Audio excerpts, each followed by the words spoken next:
வணக்கம். கொசு கடியிலிருந்து விடுபட ஒரு எளிய வழி. கொசுக்கள் முட்டையிடும்போது நிறைய புரதச்சத்து தேவைப்படுகிறது.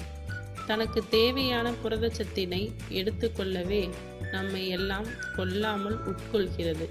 இந்த கொடுமையிலிருந்து விடுபட நிறைய பேர் நவீன கொசுவர்த்திகளை உபயோகப்படுத்துகிறார்கள். இதன் விளைவு நமக்கு மிகவும் ஆபத்தான சூழலில் நம்மை இட்டு செல்கிறது. லிக்விடுகளும் கொசுவத்திகளும் மெல்ல மெல்ல மனிதர்களை கொல்லும் விஷம்தான் என்று சொல்ல வேண்டும்.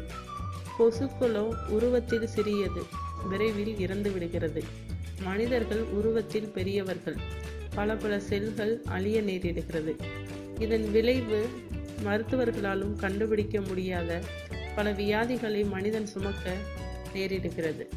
இத்தனை பெரிய செய்தியை சுருக்கமாக பார்க்கலாம். கொசு தொல்லையிலிருந்து விடுபட ஒரு சில மாற்று வழிகள்.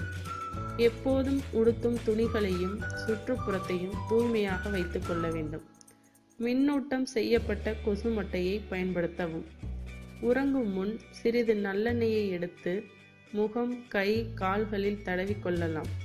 வசம்பு மற்றும் ஆரஞ்சு பழ தோலினை உலர வைத்து நன்கு பொடி செய்து கொள்ளவும். இந்த பொடியினை உபயோகப்படுத்தி தூபம் போடவும்.